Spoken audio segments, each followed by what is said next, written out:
Furbal's Pet Sausage Challenge. Hello mga ka-Fright Nation! Ako si Oreo, ang white teddy bear o Nico Iho, good boy. Ako si Rory Tiglilit, ang super clingy good girl. Another day, another fur-like moments to share. Dahil bored nga itong si mami ko, damay-damay na. Hulaan nyo anong pakulo ng mami ko. Sa baga ng mami ko mag-setup, sure ako mahuhulaan na yan. Sa makakahula may premyo, syempre. Ang premyo si Rory. Ay, joke lang. Mamaya batuhan ako ni mami. Ang tawag si pakulo ng mami ko? Furbal's Pet Sausage Challenge.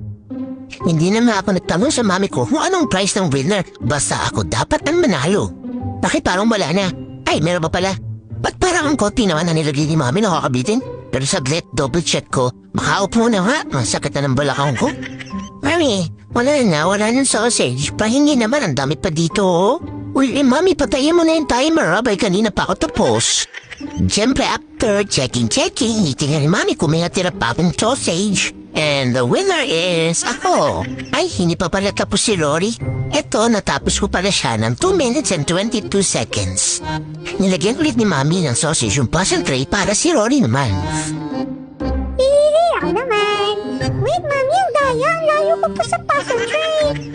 Sure ako na ako ang nananalo. Yan si Oreo, parang babait kumain ka bagal kasi guramis na. Check mo na, mami. Dali. Tapos na ako. Ako ba ang winner? Ako? Maiinis si Oreo guramis lalo sa akin. Pikon pa naman yun. Yay! Naubos ko siya in 1 minute and 7 seconds. May batang magwawala. Guramis na magwawala. And the winner is ako. Yay! Another sausage. Yum, yummy.